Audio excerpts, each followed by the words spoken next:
may mga faith yan. Ano?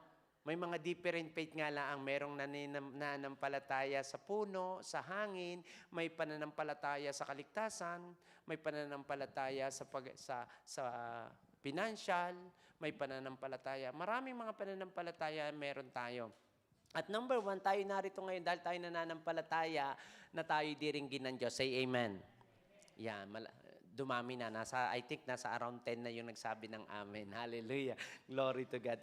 At maganda yung sabi ni Pastor Chris. Sabi niya, narito tayo yung makakuha lamang kayo ng at least 1 point ng aking message ay na i-deliver ko na magmimensahe sa inyo. Masaya na ako.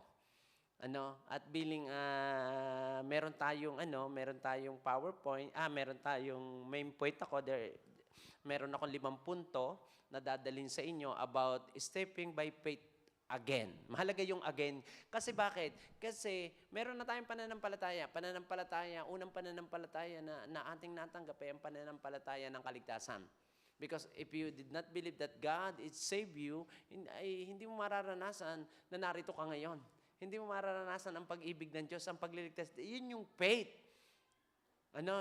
Pananampalataya ng kaligtasan. But this message ay nais kong dalhin sa inyo na humakbang naman tayo muli sa panibagong hakbang.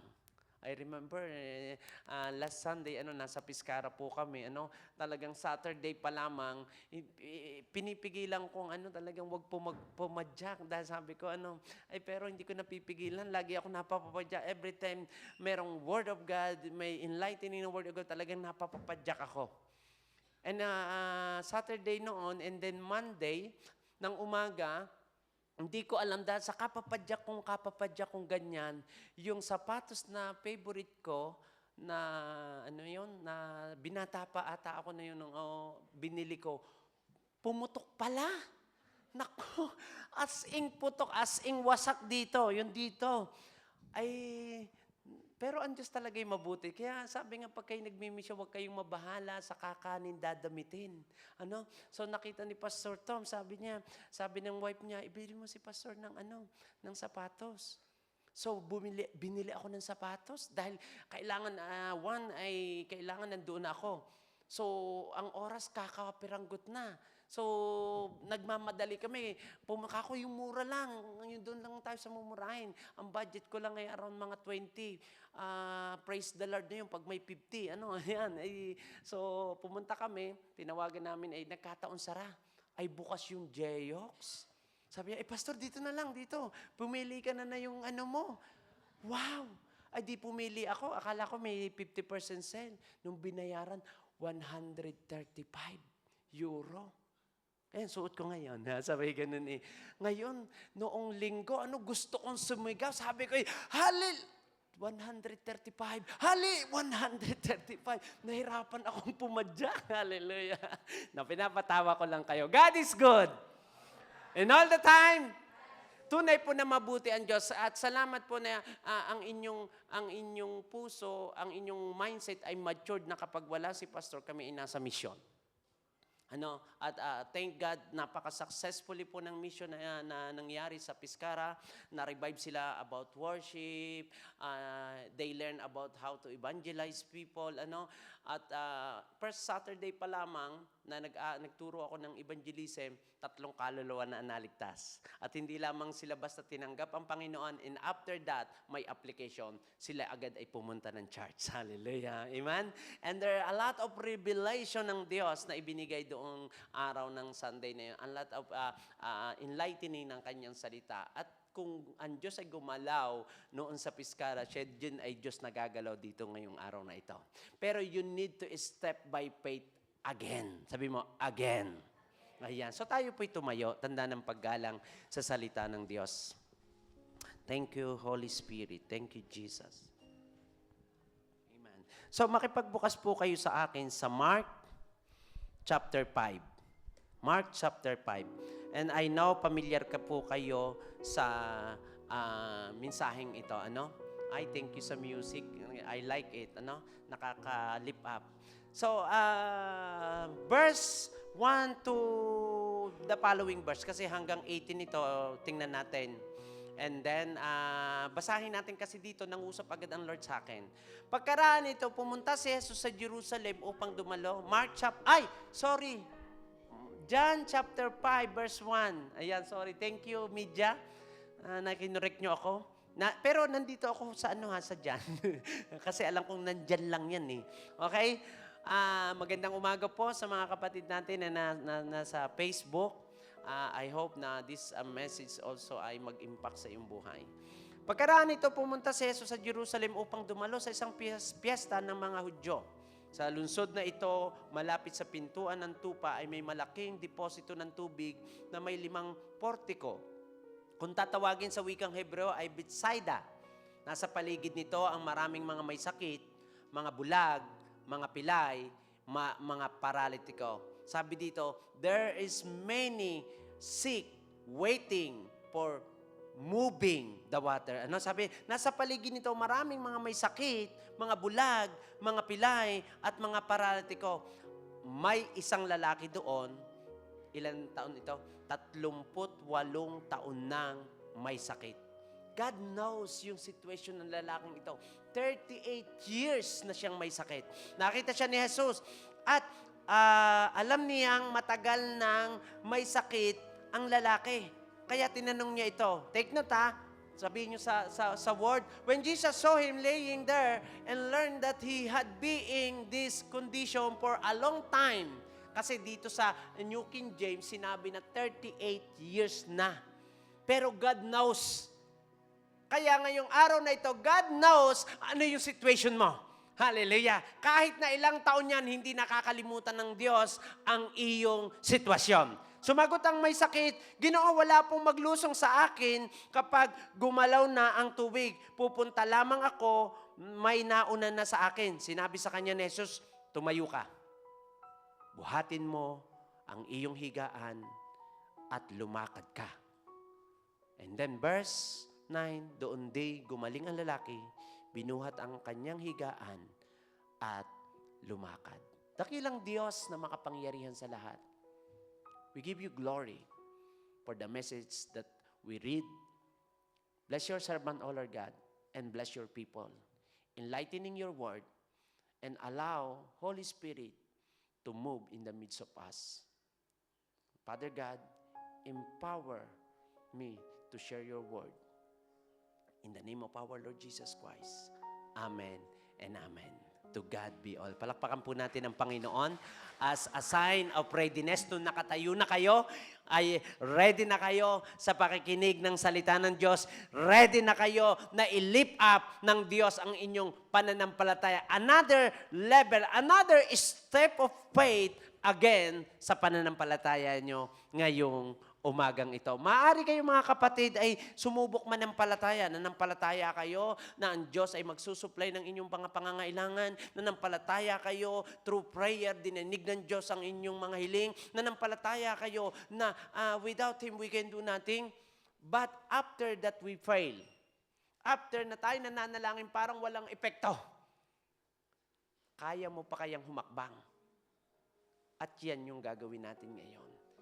Ang mensaheng ito, katulad ng lalaking ito na pinagaling ng Diyos, pilay, hindi siya makalakad ng ayos, nakahiga.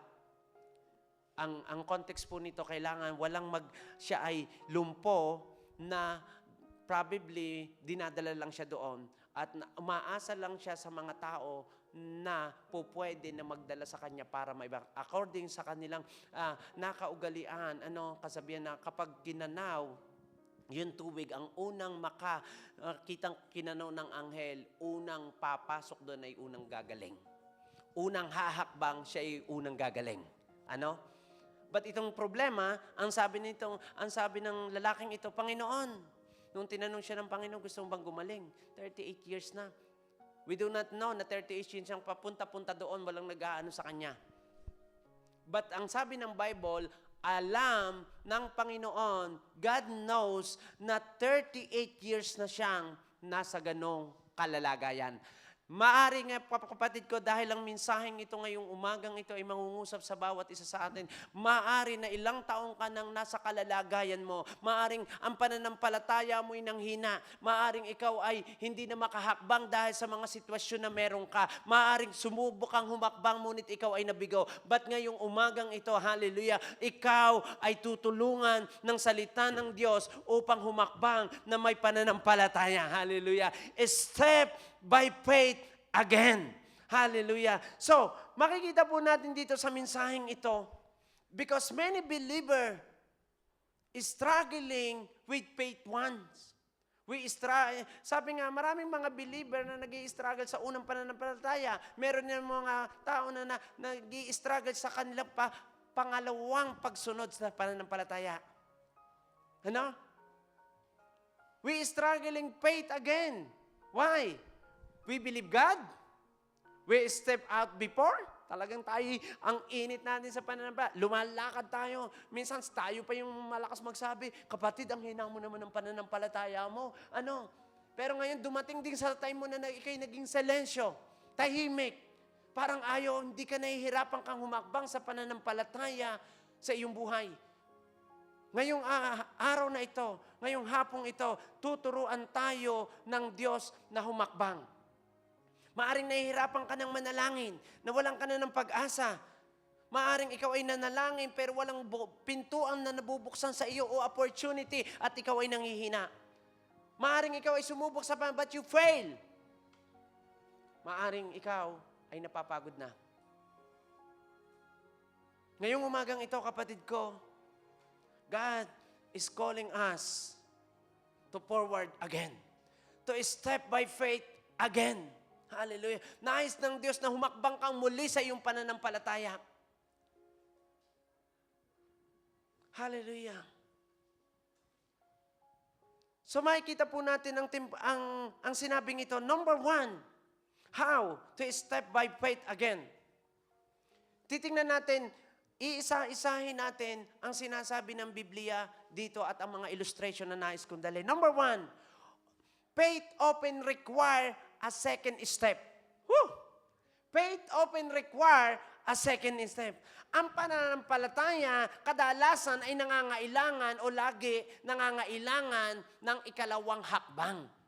Hindi po pwedeng ikaw ay nanampalataya ngayon and then dumating ang sitwasyon na ihirapan kang humakbang muli. Maaring you are unfamiliar sa situation ngayon o sa circumstances mo ngayon at nangangailangan itong humakbang kang muli sa pananampalataya. Remember sa John 5:8, sabi rito, as Jesus said, one of them may laying, sabi diyan sa 5, tingnan natin, anong sabi diyan sa 5? Now, a certain man was there who had infirmity 38 years. When Jesus saw him laying there and know that he is already had been in the condition a long time, he said, do you want to get well? Nais mo bang gumaling? Wow! Tinatanong siya, pero para bang, Lord, ano to? Bakit mo tinatanong akong gusto kong gumaling? Or probably I am 38 years na hoping or 20 years hoping. Kaya nga ako narito. But the problem is, walang maglusong sa akin dito. Kaya sabi ko nga dito, noong tinanong siya ng Panginoon, wrong answer ang sagot ng man. Hindi niya sinabi na gusto kong gumaling. Sinabi ba ng ano? Although gusto niya. Ano? Pero wala siyang step of faith, again, sa kagalingan. Dahil ang kanyang pananampalataya ay sa mga taong nakasuran sa kanya, sa mga taong tutulong sa kanya para humakbang siya sa pananampalataya. Sometimes ganun din tayo katulad ng taong ito. We believe God. We go, sa doctor, we go, yes, at good yun. Sometimes nakikinig tayo. Nandiyo ay nagpapagaling. Pero pag gusto nating gumaling, ang ating pananampalataya ay nakabase sa mga tao. Sabi sa 7, sumagot ang may sakit Ginoo, Wala pong maglusong sa akin kapag gumalaw na ang tubig. Papunta pa lamang ako, may nauuna sa akin. Hindi siya makahakbang kasi nakapokus ang pananampalataya niya sa tao katulad din natin minsan. Humihingi tayo ng tulong sa Panginoon, pero ang perspective natin yung tao na tutulong sa atin. Ay paano nga kung hindi? Paano nga kung yung mga tao na tinutulungan mo, yung pa yung mga tao na inaakala mong tutulong sa'yo, na-disappoint ka. So Lord, sabi mo, isusupply pero nakatingin tayo sa tao. Kaya nag-feel tayo, kaya nahihirapan tayong humakbang kasi naaapektuhan ito ng nakasurround sa kapaligiran. Ang iyong pananampalataya ay hindi nakabase sa Diyos. Hindi nakabase sa salita ng Diyos, nakabase ka sa sabi-sabi. I remember yung dati kong, yung matanda na kausap ko, sabi niya, Tutoy, kami lumalapit dito, baka kami gumaling. Wala namang mawawala din kung ikaw ay sumubok. Ay sabi ko, Nay, kung kayo pupunta pa ng albularyo at kayo hindi pupunta, wala din naman din po yatang masama. Lalo, siguradong walang masama kung kayo mismo ang lalapit sa Diyos directly at kayo kaya niyang pagalingin. Sometimes, mga kapatid ko sa Panginoon, sinusubukan tayo ng Diyos na humakbang sa pananampalatayang muli. Faith often require a second step. Hindi ka lang mananatili na alam mo na meron kang alam na siya nagpo-provide ng iyong mga Hindi mo lang alam na siya ay gagawa sa iyong buhay. Dapat ang faith mo ay humahakbang ka again. Second step. Nanampalataya ka sa kaligtasan at ang pananampalataya ng kaligtasan, sabi nga, without faith, it is, sabi ng James 2:17, in the same way, faith by itself, if it is not accompanied with action, is dead.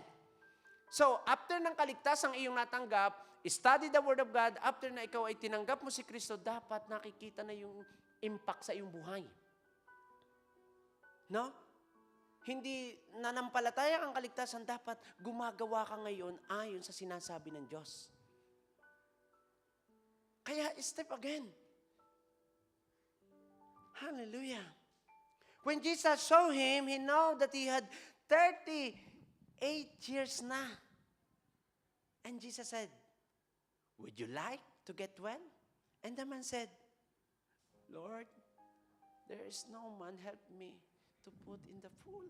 Wala man lamang tao sa akin na maglagay doon. Pero ang sinasabi, para bang sinasabi sa atin ngayon, naniniwala ka ba, nananampalataya ka bang kaya kong gumalaw sa iyong buhay? Ay Lord, wala pa nga po yung sahod ko eh. Wala pa nga po yung aking hinihintay. Paano ako manana? Yes, nananampalataya, but wala pa yung... Come on. Ano yung tanong mo ngayon, kapatid ko? Ano yung wala sa iyo? But ang tinatanong ng Diyos sa iyo, nais mo ba na mapabuti ka? Nais mo ba na pagpalain ka? Nais mo ba na gumalaw ako sa iyong buhay? If yes, go. Hallelujah. Do you remember Matthew 14:28-31? Peter walked on the water. Peter get criticized for seeking yung nakikita natin, sabi niya, ay timo si Peter lumubog. Kasi hindi siya ay nag-first step, pero hindi siya nag-second step. Kasi yung first step niya, Lord, pwede ba pupuntahin mo ko dyan? Come. But after ng storm ng buhay, anong nangyari? Siya'y lumubog. Napakaganda ng mensahe noong Friday sa mga men's. No? Kaya mga mighty men of God, huwag kayong mawawala kapag may fellowship. Ang ganda ng enlightening, the sixth principle ng eagle. Ang isang principle ng eagle, gustong-gusto ng eagle, nagagalak ang eagle kapag may storm sa kanyang buhay. Ay ang Kristiyano, no. Lord, ilayo mo po ako sa tukso at mabibigat na pagsubok. But if you have a mindset ng eagle, kapag may storm sa iyong buhay, it will give joy.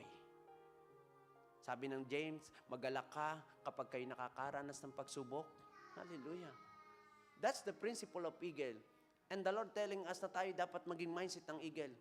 Isaiah 40:31. Ano? To restore. Kaya ang eagle sa panahon ng bagyo, mas lalo siya nakaka-relax. Kasi yung eagle ay tumutulong yung hangin para siya ay makapag-relax sa paglipad. Ang eagle, mas maraming pagkain pag may bagyo. Hello? Amen. Kasi ang mga prospect niyang mga sariwang mga takot sa bagyo. Come on.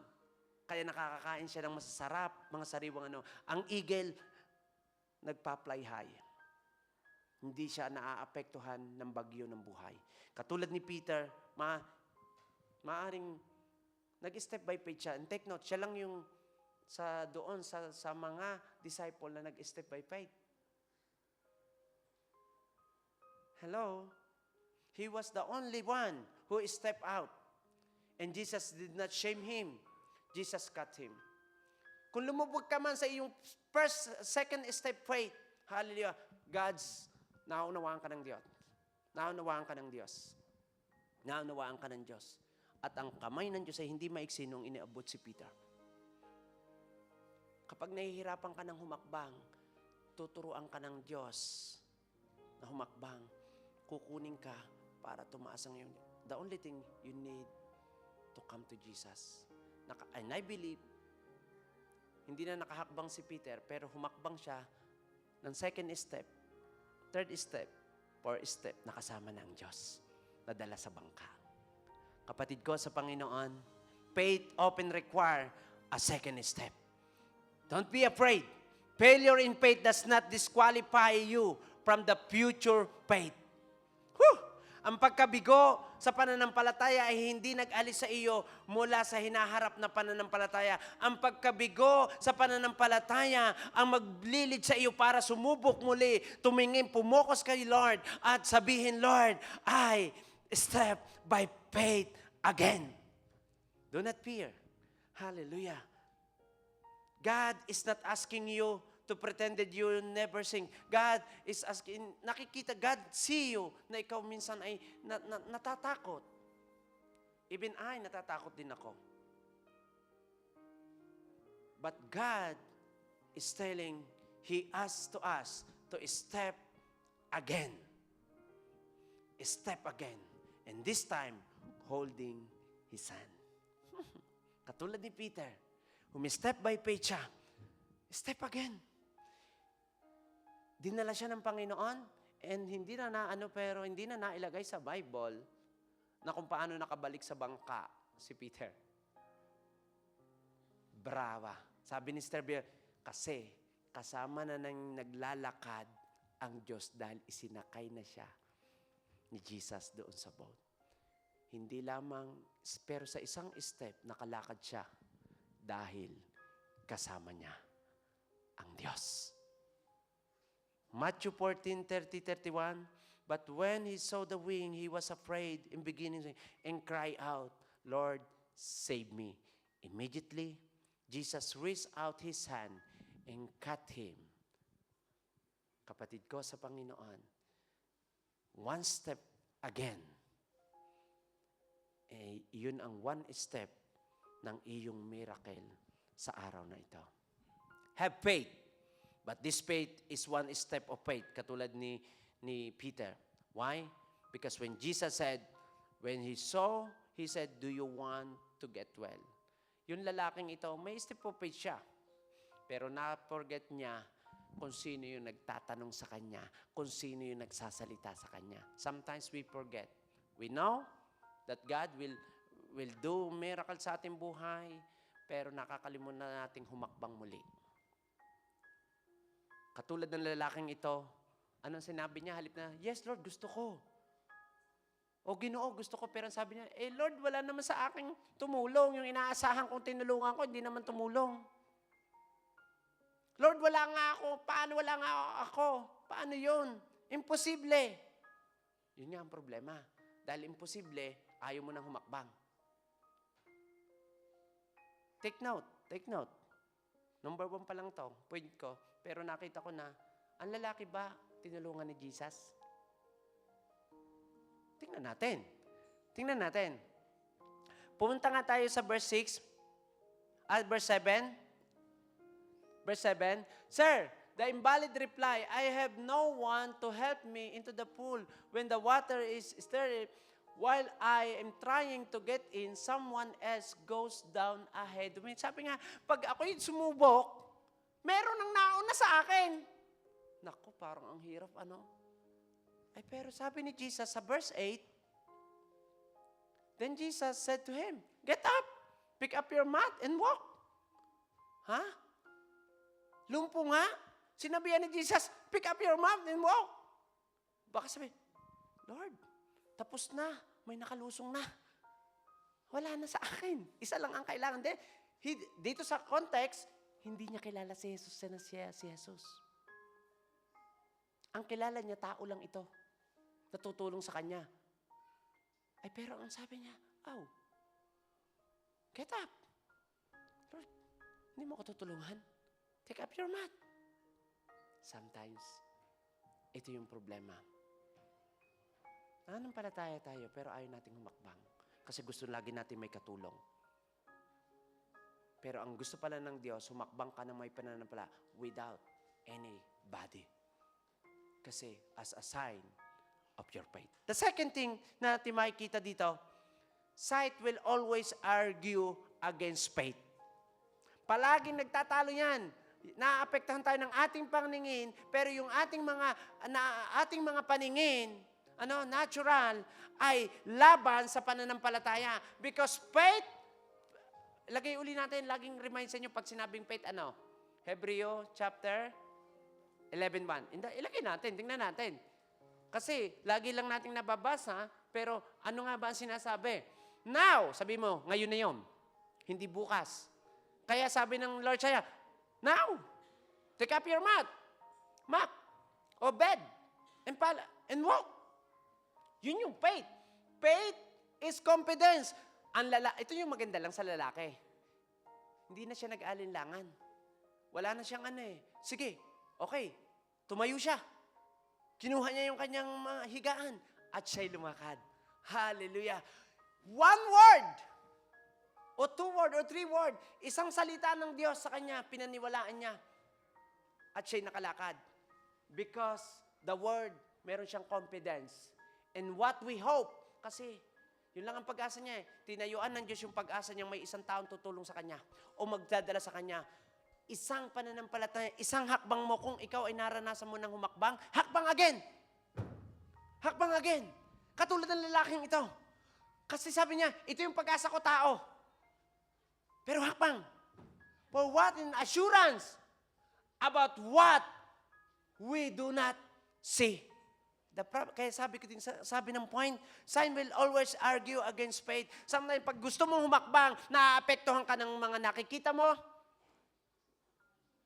One time, I pray for na maging maganda ang panahon, pero ang lakas ng Sabi ko, Lord, please, paarawin mo lang pagkatapos ko mag-sermon. Hallelujah. Pagkatapos and God honor the prayer. Kapatid ko, faith, sight, will always argue against. Sometimes, yung ating nakita nakaka-apekto sa ating pananampalataya. Kaya, ano ang solusyon? Kinakailangan nakasurround tayo sa mga mananampalatayang Kristiyano. Ang agila, ang isang principle ng agila, ang agila, hindi nakikisama sa mga hindi kapwa agila. Hello? Tayo rin mga kapatid ko. Hindi ko sinabing hindi tayo makisihalibuha sa mga hindi mananampalataya. But sometimes, ito yung problem ng ating ng argument ng faith. Naaapektuhan tayo sa mga unbeliever na nagsasabi sa atin, naku, imposible yan. Baka hindi nangyari yan. And it will affect. Kaya kapatid ko, sight will always argue against faith. This man always argue about the people. This man, lagi niyang sabi, oo, pero may nakaano na nananampalatang gagawin, pero may mga nauna na. Walang magtulong sa akin. Nag-a-argue yung kanyang feeling. Lagi, sabi niya, lagi na sinubukan ko, lagi na lang ganyan In Number, chapter 13, verse 30 to 33, alam niyo ito, popular story ito, that 12 spy ng Promised Land. Pareha silang nakatuntong sa pangako. Pareha silang nag-step forward. One step. Tingnan nyo yung Promised Land. Hindi pa naman sinabing, kangkorin nyo, tingnan nyo lang. Sa Numbers, chapter 13, 30 to 31, Sabi ni Moises, okay, ispatan nyo yung land na ipinangako. Hindi sinabing kunin na agad. Hindi sinabing tingnan nyo lang. To make a testify to other. Sometimes ito yung problema. Hallelujah. At itong 12 spy na ito, pumunta sila. They stepped the land by faith. At totoo ang sabi, grabe. Sobrang sagana ng bayang yon, ng Kanaan. But, the problem is, may nag-step na yung second step nila ay bad report. Ano yung 10 step? Yung step na the 10 spy walk by sight. Ang sabi ng 10 spy, the giants are too big. When the problem rise, is argue sa iyong pananampalataya at kapag inaccept mo yung doubt na ito, yung pag-aalinlangang ito, yung problema mo, magiging sinlaki talaga ng mga higante. Pero kung ikaw ay step by faith and walk by faith, kahit dadalwa kayo, kahit iisa kayo, sabi ng 2 spy, Joshua and Caleb, God is bigger. Step by the second step again. Naaranasan mo na, napatunayan mo na ang totoo ang salita ninyo. Why? Na hindi ka humakbang again. Kapag hindi tayo humakbang ng sunod na hakbang ng pananampalataya, sa larangan ng ating pananampalataya, may stagnant tayo. Kaya yung lahat ng mga problema sa iyo na darating, ang feeling mo napakalaking giant na. Nakalimutan naman na mayroong mas malaki na nandoon sa langit. Kaya kapatid ko sa Panginoon, step by faith. Then Caleb silenced the people before Moses and said, we should go and take a possess of the land. Para ba sinasabi, tayo'y muling humakbang uli sa pananampalataya. Nagtagumpay na tayo. Naniwala tayo sa sinabi ng Diyos na ang land ay napakaganda. Bakit kayo nagre-report ng masama? Step by faith again. Sapagkat malaki yung Diyos natin kaysa mga higante at mga problema dumarating sa ating buhay. Hallelujah. God is bigger. Notice this. Nothing has changed about the land. Kaya hindi. What changed is the perspective. Walang problema kung ang attorney, sasabi nga kakunti ang trabaho, hindi totoo yan. Yung pananaw mo. Walang problema kung ikaw ay parang napaka-imposibleng gumalaw ang Diyos sa iyong problema, sa iyong buhay. Ito yon, pananaw mo. But kung ang pananaw mo, malaki yung Diyos mo, hallelujah. Katulad ng Diyos ni Joshua, ni Caleb, hallelujah. Mababago yung pananaw mo. Saan mang lugar ka, pagpapalain ka ng Diyos. Katulad ng bayan ng Israel, ang pagpapala ay sumusunod, hindi hinahabol. Dapat lamang mong makita ang nagbibigay ng pagpapala bago mo hanapin yung pagpapala. There is no problem about the place, about the people. The problem is our perspective. Change your perspective. Faith does not deny the reality. Totoo naman nga eh. Ay, pastor, hindi naman puro faith. Kita mo na, paano pa mangyayari yan? Yes. But doesn't mean na naaapektuhan ka ng pananampalataya mo. Kahit hindi ko nakikita, kayang baguhin ng Diyos ang iyong sitwasyon. Kung sa mundo, ito ang answer, but sa Diyos, this is the final answer. Hallelujah. This is the right answer. Faith does not deny the reality. It is choices with the reality has a final authority. And that authority is our Lord Jesus Christ. Ang Diyos ang magdi-decide ng patutunguhan mo sa kinabukasan. And my God, hallelujah, inayos na niya ang iyong future. And my God shall supply all our need. And our God ay maganda ang nakalaan para sa kanyang mga anak. Pangatlo po natin na makikita dito na nais kong dalhin sa inyo. God's open call us forward before feel ready. Ulitin ko. God open call us forward before we feel ready. Madalas tayo at lagi ganito, tinatawag tayo ng Diyos bago natin maramdaman ang kanyang himala at paghahanda. This man invalid for 38 years. And Jesus know it. But Jesus asked him, do you want to get well? Man respond, I have no one to help me. Sad answer. Tinawag muna siya ng Panginoon. Gusto mo bang gumaling? Gusto mo bang gumawa ako ng himala sa iyong buhay? Opo. Alora, dapat ang sagot, unahin mo ako. Gusto mo ba na ikaw'y gumaling? Opo. Okay, take up your map.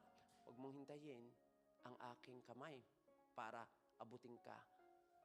Hintayin mo yung aking sinasabi ko, yung aking salita with the authority. Hallelujah.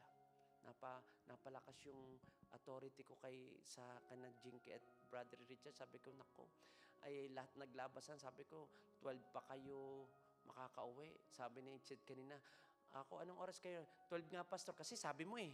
Sabi ko ba? Talaga pong 12. Eksakto. Hallelujah. We have the power and authority.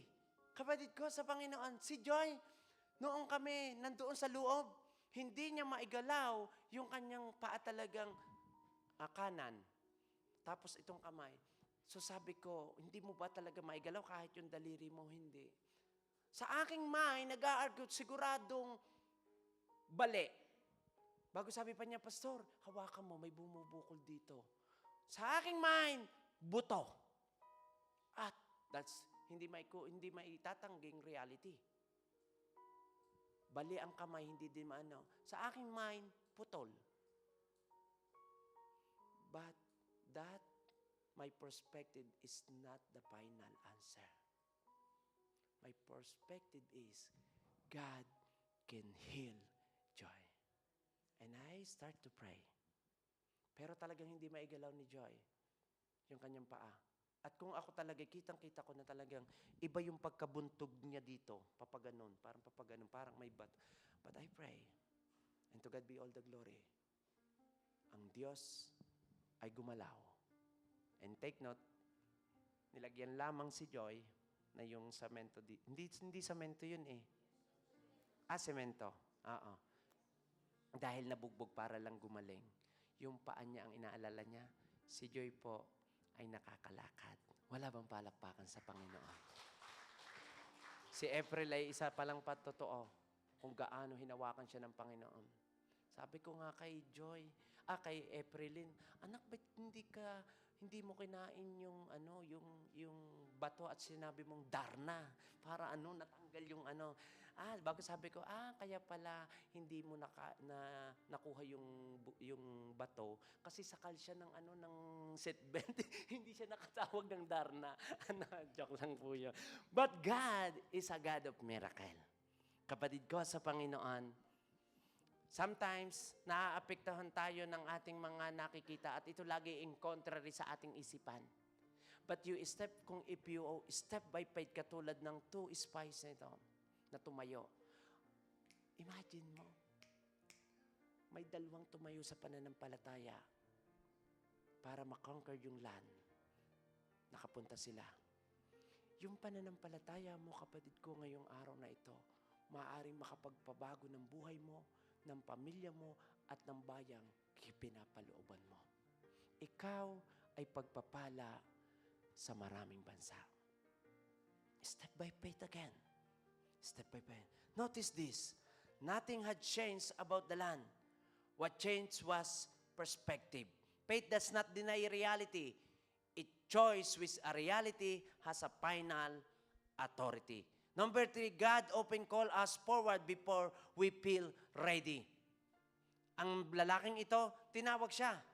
Kaya nga sabi ng Hebreo 11:8, Abraham obeyed and went and not knowing where he was going. So nakita natin na ang Diyos ay tayo muna ay tinatawag bago tayo manampalataya. Para bang sinasabi ng Diyos, ang mundo, see is to believe. Pero ang mga mananampalatayang lumalakad sa Panginoon ay believe first and then you will see the great miracle of our Lord Jesus Christ. Faith is not feeling confident. Ang pananampalataya ay hindi nararamdaman o tiwala. Kaya masarap manampalataya kapag nararamdaman mo, okay na to. Kita ko, ito. Nagtitiwala ka na titiwala pero walang gawa. Having all the details. Ang faith ay hindi ibig sabihin ang pagkakaroon ng lahat ng detalyo. Si Abraham, he walked by faith kahit hindi niya nakikita. Tumugon siya, humakbang siya sa pananampalataya kahit wala pang resulta. Kasi sa kanya, tapos na. Come on. Ang faith is not fearless. Hindi natatakot. Faith does not give, the Lord does not give us the spirit of fear. Kaya so kapag natatakot ka sa pinapagawa ng Diyos, it is not faith. Ay, what faith is? Faith is obedience in the presence of uncertainty. Ang pananampalataya ay pagsunod o presensya sa kawalang katiyakan. Kaya nga, sabi ng Hebreo 11:1, confidence, pakilagay nga uli, of the hope, ayan, assurance about what we do not see. Anong panghahawakan mo? His word. Ang lalaking ito, ang faith niya, may tumulong sa kanya. Pero humakbang siya in another level of faith, siya'y nakinig sa salita kahit hindi niya nakikita, kahit walang ayuto ng iba. Isang salita lang ni Jesus sa kanya, nanampalataya ang lalaking ito. Kapatid ko sa Panginoon, kung nais mong humakbang ng pananampalataya, when God is calling you, get ready and respond the call. Kung ang lalaking ito ay nagdepende sa sinasabi ng iba, hindi siya nagresponde sa tawag ng Diyos, hindi niya mararanasan yung himala. Tayo, hindi natin nararanasan ang himala ng Diyos dahil natatakot tayong humakbang. Hindi tayo makalakad dahil sa ating mga alalahanin. Faith is not feeling confident, having all details. Faith is not being fearless. Yes, sometimes natatakot tayo. At magandang pagkatakot yon. Pero ang matakot na matira sa atin ay ang pagkatakot na hindi sundin ang kalooban ng Panginoon. If you wait until you feel ready, you may never move. Saka na ako magsiserve sa Panginoon kapag may time na ako. Saka na ako maglilingkod sa Panginoon kapag ayos na ang pamilya ko. Saka na ako susunod sa Panginoon kapag okay na ako. Saka na ako kapag wala na ako nakikita sa church. Ay, hindi yon. Hindi ka makakalakad sa panibagong pananampalataya mo kung hinihintay mo yung perfect momentum. Ang lalaking ito, ang hinihintay lamang niya ay yung momentum na gumalaw yung tubig para gumaling siya. Ang pananampalataya ay hindi naghihintay. Ito ay sunod na agad. Pag sinabi ng Lord, now, receive it kahit hindi mo pa nakikita, hindi mo pa nare-receive. Take it. In your mind, sa iyong pananaw, sa iyong perspective, thank you, Lord, I receive it. Thank you, Lord, I receive it. If you wait until you feel ready, you may never move. But when you move, God meet you in motion. Hallelujah. Humakbang si Peter, lumubog siya, pero gumalaw ang Diyos. Every time na hahakbang tayo by faith, kapatid ko, sa Panginoon, tutulungan ka ng Diyos, sasamahan ka ng Diyos. Hallelujah. But you need to walk by faith. Second is step of faith again and again. If you feel naka-step ka na ng isa, umistep ka pa uli. Hallelujah. Sapagkat ang Diyos ay gagalaw ng gagalaw sa iyong buhay. Hura masanda ko mo. Thank you, Jesus. This man wait for some person na tutulong sa kanya. But na-meet ng Diyos ang kanyang needs noong nag-respond siya. Apat po, remember who God has already been. Tandaan kung sino ang Diyos. Kilala mo ba yung Diyos mong pinaglilingkuran? Kilala mo ba na siya gumagalaw? This man did not know Jesus well. Hello? Hindi niya man agad niya kilala ang lalaking ito. Basahin natin ang John 5:10-15. Kaya sinabi ng mga pinuno ng mga Hudyo sa lalaking pinagaling sa araw ng pamamahinga, labag sa kautusan na dalhin ang iyong higaan, ngunit sumagot siya, nagpagaling po sa akin ang nagsabing buhatin ko ang aking higaan at lumakad ako. At siya tinanong niya, sino ang nagsabi sa iyong buhatin mo ang iyong higaan at lumakad ka? Ngunit hindi alam ng lalaki kung sino ang nagpagaling sa kanya. Take note ha. Hallelujah. Hindi alam ng lalaking ito kung sino ang nagpagaling. But he believed. Grabe. Sapagkat nawala si Jesus sa karamihan. Pagkatapos nito nakita ni Jesus sa loob ng templo ang lalaki at sinabihan itong, magaling ka na ngayon, huwag ka nang gumawang ng kasalanan, baka masahol pa riyan ang mangyari sa iyo. Umalis ang lalaki at sinabi sa mga Hudyo na si Jesus ang nagpagaling sa kanya. Take note, ito yung problema.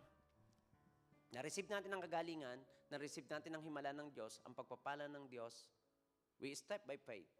But after that, wala tayong ginawa. Itong lalaking ito, after na na-receive niya yung kagalingan, anong ginawa niya? Pumunta siya sa synagogue, sa temple, nagpasalamat sa Panginoon.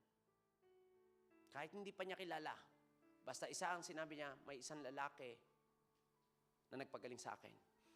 At habang siya nasa templo, anong nangyari? Na-meet niya si Jesus. Kaya napakalaga sa ating buhay mga kapatid ko ang church, na kung saan nami-meet natin ang ating Panginoon through the Word of God. Gusto mo ng himala? Pag may problema ka, ang tao minsan, hindi ako mag-church. Pero gusto ng himala. Gusto ng tumaas ang pananampalataya. Pero ang pananampalataya, sabi ng Romans 10:7-8, commit by hearing and hearing the Word of God. So how can you grow your faith? How can you move and walk by faith? If you are not hearing the Word of God, if you are not attending fellowship, Bible study, Sunday school classes, it is not enough for 1 hour to hear the message and then lalaki na agad yung iyong faith. Kapatid ko sa Panginoon, ang lalaking ito, hindi lamang narinig niya, hindi lamang siya nag-respond, nagpasalamat, anong sumunod na ginawa niya? Nag-testify siya na si Jesus ang nagpagaling sa kanya. Kapatid ko sa Panginoon, kung gusto mong mag-step by faith ang iyong pananampalataya, mag-testimony ka. Magpasalamat ka. Kung gusto mong humakbang ng malaki ang iyong pananampalataya, ipakilala mo si Kristo sa maraming mga tao.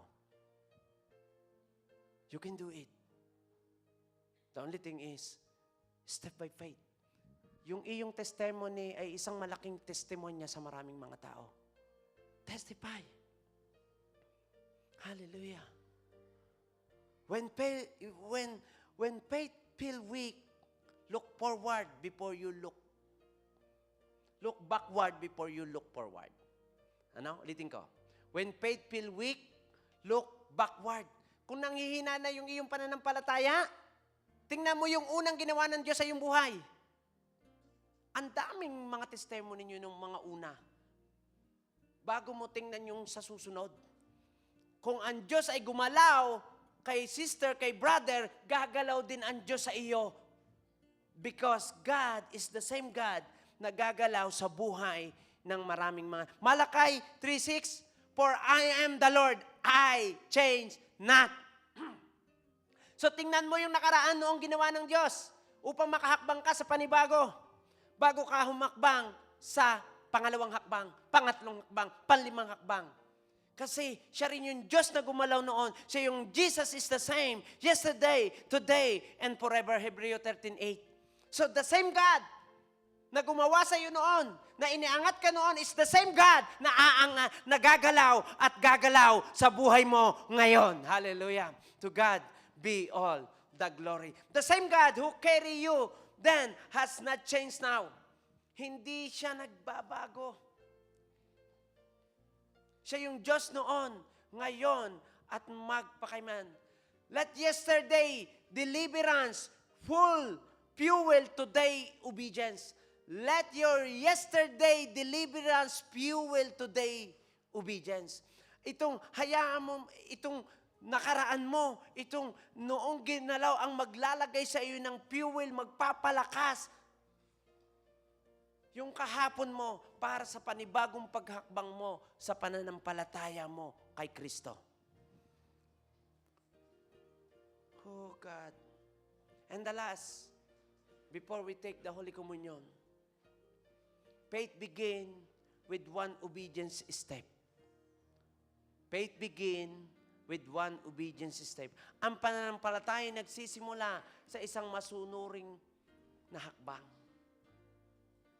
Gusto mong humakbang agad ng pangatlo, panglima, hakbang ka muna ng isa. Kung hindi mo nakikilala yung Diyos na nagligtas sa iyo, yung Diyos na gumalaw sa iyong buhay, noon, hindi ka makakahakbang at makalimutan mo to, hindi ka makakakbang sa panibagong hakbang na susunod. Faith begin with one obedient step. Jesus said to this man, take up your bed and walk. And then sabi ng Bible, immediately, the man was made well. Immediately, sabi mo, immediately. Wow.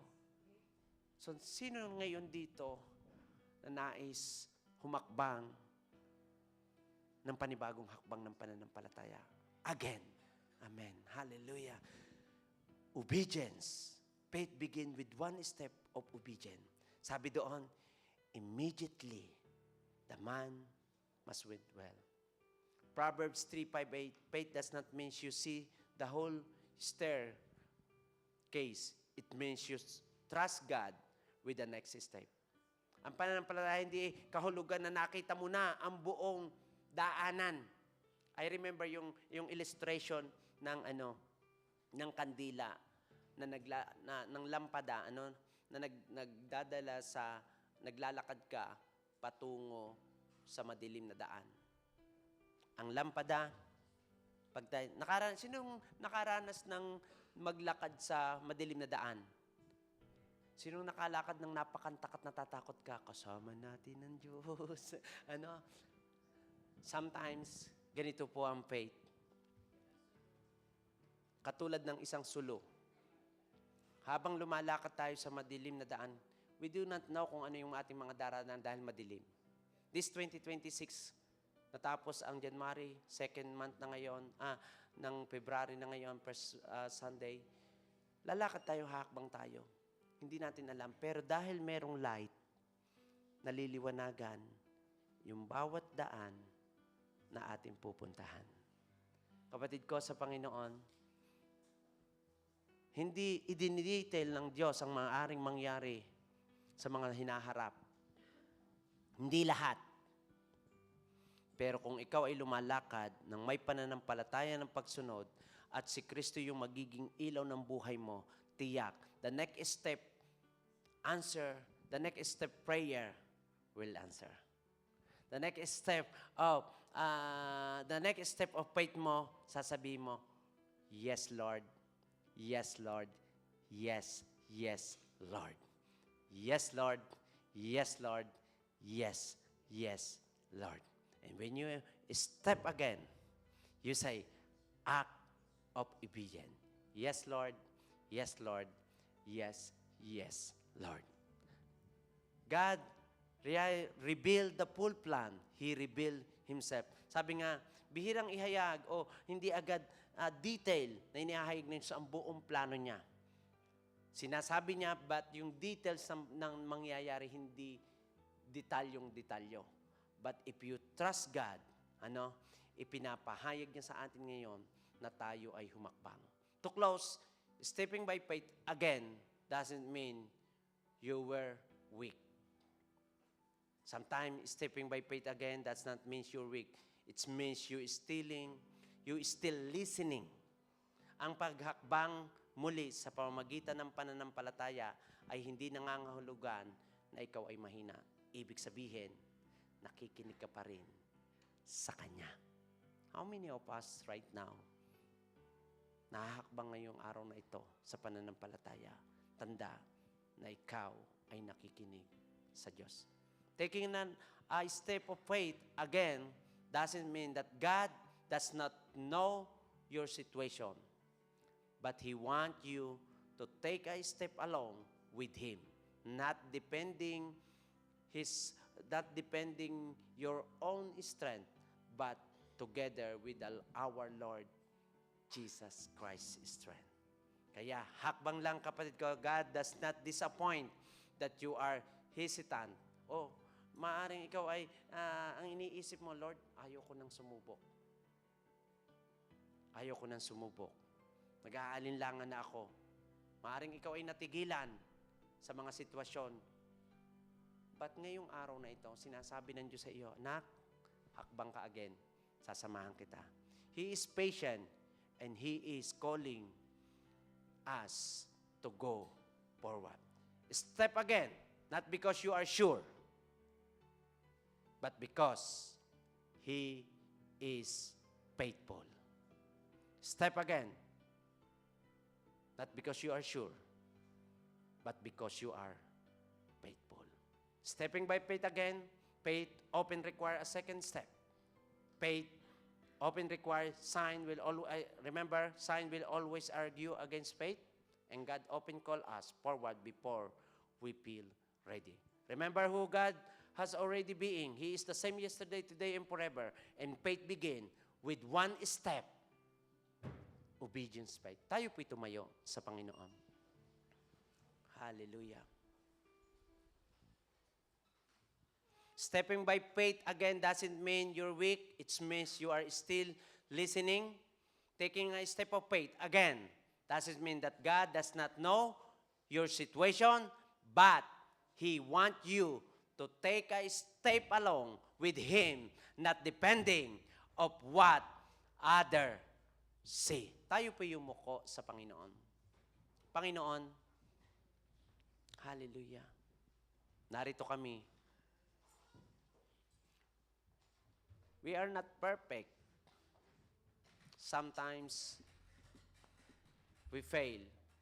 We feel fear. But right now, Panginoon, we will step by faith and not by sight again. Help us, O Lord God, to walk in your will. Hahakbang kami sa pananalangin na anumang aming hilingin, according sa iyong kalooban, ipagkakaloob mo. Hahakbang kami, Panginoon, sa pananampalataya, sa pangako mo, na yung Diyos naming Diyos na sinasamba ay magsusupply ng lahat ng aming mga pangangailangan. Hahakbang muli kami, Panginoon, na may pagtitiwala at pagsunod, na kung sinabi mo, Panginoon, ito'y mangyayari at tatayuan namin ito. Dakilang Diyos, tulungan mo kami. Nais naming humakbang muli. Maaari, Panginoon, narito kami. Sinubukan naming humakbang, but we fail. But you are the God who gave us a long patience to us upang abutin kami. Kaya narito, Panginoon, isinusuko namin ang aming sarili sa iyo at tulungan mo kaming humakbang sa panibagong hakbang na tumatayo sa iyong salita. Bless your people, O Lord God, in the name of our Lord Jesus Christ. In the name of Jesus, we pray. Amen and amen. Now, kung ikaw ay handa ng humakbang muli sa iyong panibagong relasyon sa Panginoon, panibagong level ng iyong pananampalataya, hallelujah. Ipadyak nga natin yung ating mga paa. Lord, sabi mo, Lord, I'm ready to step by faith again and again. Hallelujah! Give glory to God. Come on.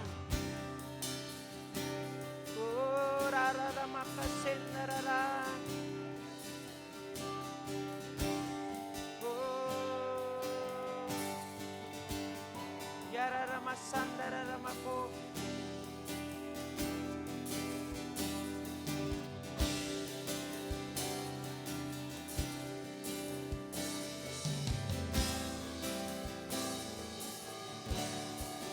I trust in God, my Savior, the one who will never fail.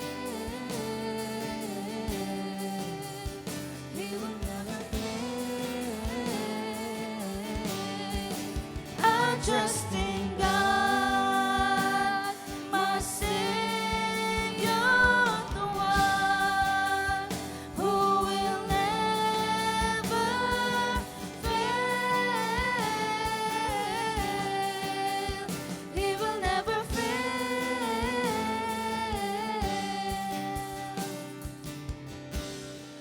Blessed assurance, Jesus is mine. He's been my fourth man in the fire, time after time. Born of His Spirit, washed in His blood, and what He did for me on Calvary is more than enough. I trust in God, my Savior, the one who will never fail. He will never fail.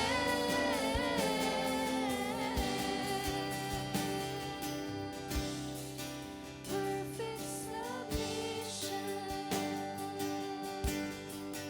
all is at rest. I know the author of tomorrow has ordered my steps. So this is my story, and this is my song, praising my risen King and Savior all the day long.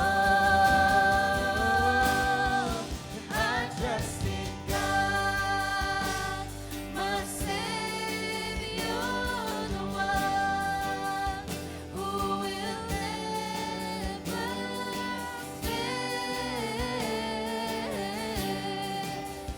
He will never fail. I trust in God. I trust in God, my Savior, the one. You will never fail.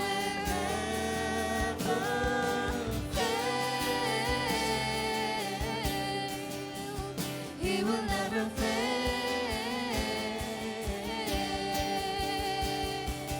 I sought the Lord, and He heard, and He answered. I sought the Lord, and He heard, and He answered. I sought the Lord, and He heard, and He answered. That's why I trust Him.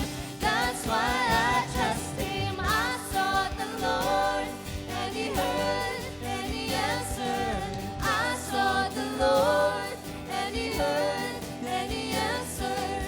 I sought the Lord, and He heard, and He answered. That's why I trust Him. That's why I trust in God, my Savior, the one who will never fail. He will never fail.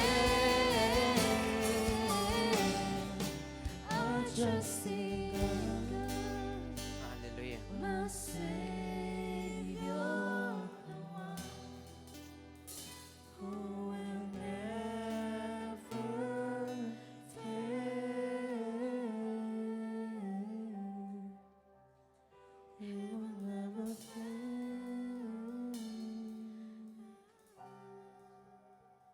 you trust God? Are you ready to step by faith again? First, you need to step by faith by your salvation. Jesus is the only way to God the Father. The second, you need to decide to follow to Jesus. Take up your cross and follow Him. Testify. Next step. Go. Go. Obey His word. And He will direct your path. Thank you, Jesus. As we continue into the presence of God, we did not forget what the importance of Holy Communion. Holy Communion is a sacred moment, a time to remember, proclaiming what the Lord has done in us. Holy Communion is participation and renewing. It is not about the ritual, but about the relationship with Him. Not about the rules, but grace. Not just about the past, but also about our future hope. So let us come to the Lord's table with heart full of gratitude, humility, and expectancy. For in the bread and the cup, we will meet Jesus. Ama, magdadaos kami ngayon ng banal na hapunan. At iginagalang namin, inaalala namin ang iyong ginawa doon sa krus ng Kalbaryo.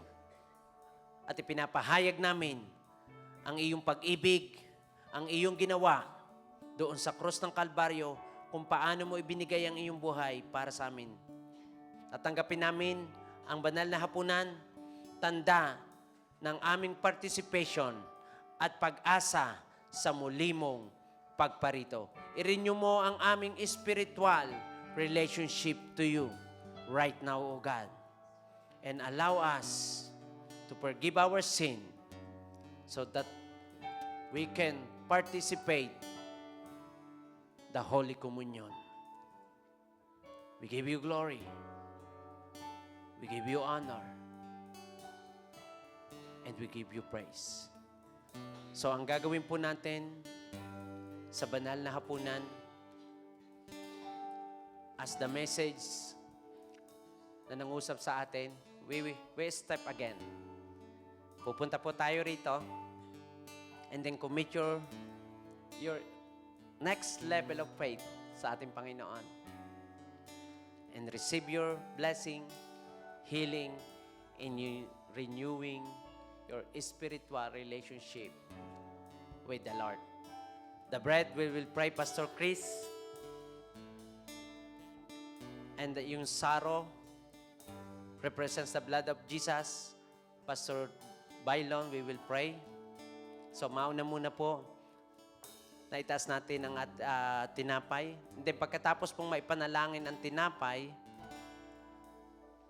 at ang saro, pupunta po ang bawat isa sa atin and commit yourself to the Lord.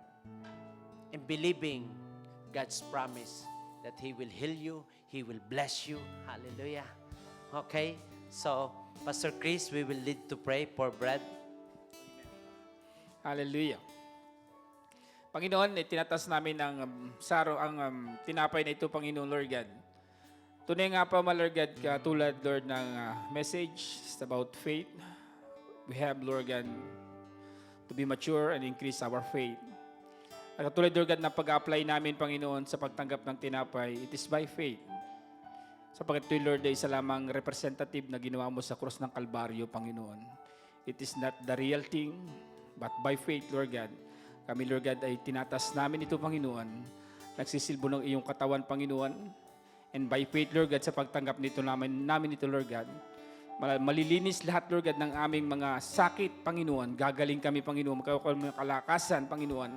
At nagre-represent ito, Panginoon, bilang kami, Lord God, ay isang katawan. Kami po'y magkakapatid, Panginoon, na pinag-isa kay Kristo, Panginoon. And Lord, katulad ng aming pagtanggap ng tinapay na ito, Lord, Lord God, as we partake it, continue to increase our faith, Panginoon, all for your glory. Salamat po, Ama, sa pangalan ni Jesus. Hallelujah. And the Bible tell us,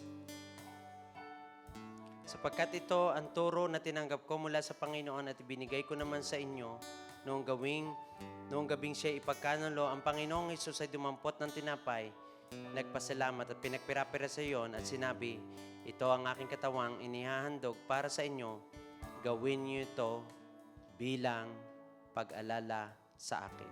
Papanalangin ni Pastor, baylo ng tinapay, ang saro na simbolo sa dugo ni Kristo. Panginoon, narito ang saro, sumisimbolo sa shed blood of you, the shed blood of Jesus. Thank you, Lord, that because of the shedding of your blood, there is salvation for everyone who believes.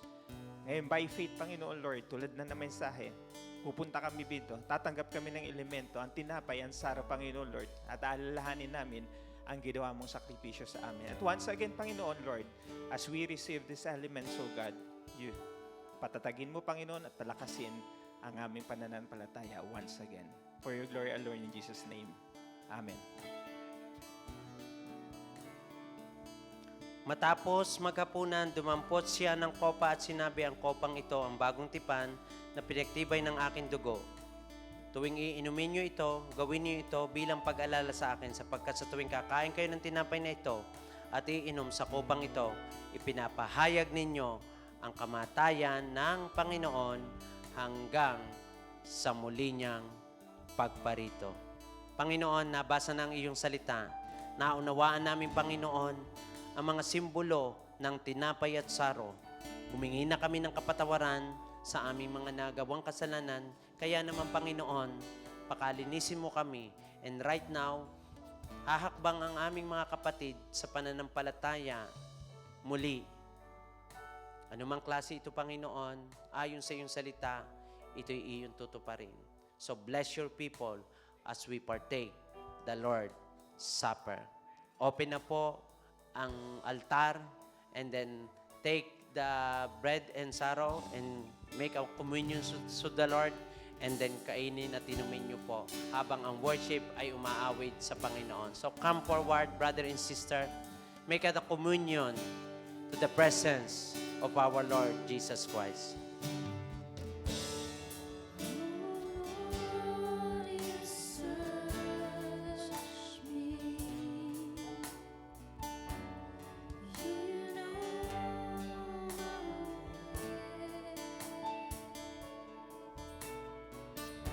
Even when I fail you, I know you love me. Your holy presence, your holy presence surrounded me, surrounding me in every season, in every season. I know you love me. I know you love me. At the cross I bow my knees, where your blood was shed for me. There's no greater love than this. You have overcome the grave. Your glory fills the highest place. What can separate me now? You before me. Bless your people, O Lord You God. shield and you shield my way. Heal them, O Lord Your God. hand of for all kinds of sickness in the name of Jesus. Renew their relationship to you. And I know you love me. I know you love me. At the cross I bow my knees, where your blood was shed for me. There's no greater love than this. And you have overcome the grave.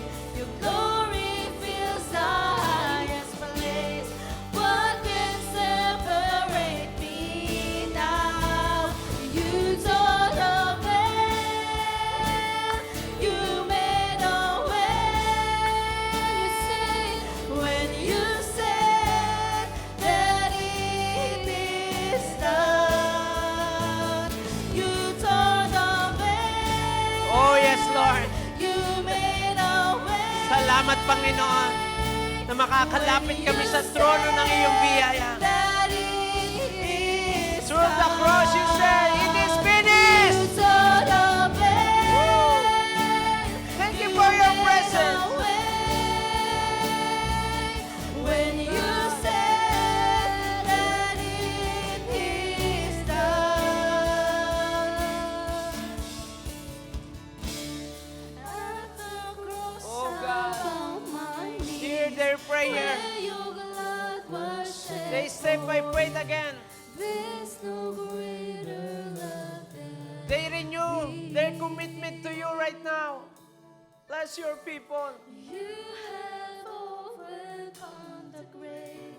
Your glory fills the highest place. What can separate me now? Thank you, Jesus. To the veil, you made a way. When you said that it is done. Takashika mako. You made a way. When you said that it is done. Thank you, Jesus. Ora masikara na masandara na makara.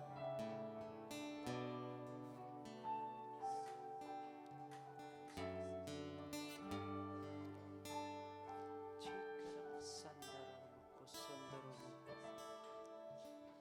Thank you, Jesus. Bless your people. Thank you, Lord.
Pasalamatan natin ng Diyos. Hallelujah. Magsitayo po ang lahat. Panginoon, nagawa na naming alalahanin ang pinakamahalagang parte sa aming mga buhay, Panginoon. Na yung alalahanin namin yung iyong ginagawa doon sa krus ng Kalbaryo. Now, Father God, bless your people. Renew their love and relationship with you. Praying, O Lord God, na lumago sila sa pananampalataya at maging matibay sa iyong salita. As we giving the benediction, O Lord God, dalangin ko, Ama, na yung pag-ibig nila ay hindi manlamig hanggang sa muli mong pagparito. Narito ang benediksyon, itaas natin ang ating dalawang kamay. Tanda ng inyong pagsuko, tanda ng inyong pagtanggap sa mayamang biyaya at kapangyarihan at pagpapalat kapayapaan ng Diyos na ibinibigay niya sa kanyang mga anak. Naway, lubusan kayong gawing banal ng Diyos na siyang nagbibigay ng kapayapaan. Naway, panatilihin niyang walang kapintasan ng inyong buong katauhan ng espiritu, kaluluwa at katawan hanggang sa pagparito ng ating Panginoong Hesukristo.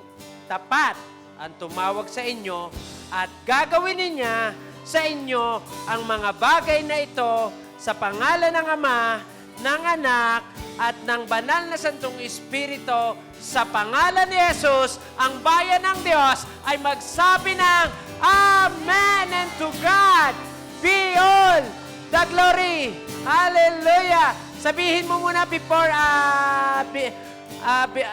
ng victory song, peace be with you. Magbatian po tayo. Ipadama naman natin yung ating pag-ibig sa mga kapatid. Sabihin mo, peace be with you, brother and sister. Pwede po tayong umikot ngayon habang umaawit ng song. Ikot naman tayo. Release the blessing as we continue din mamaya sa pagkain. Sama-sama po tayong kakain, walang aalis. Ikot tayo, peace be with you. Ano, Day? Okay. Come on.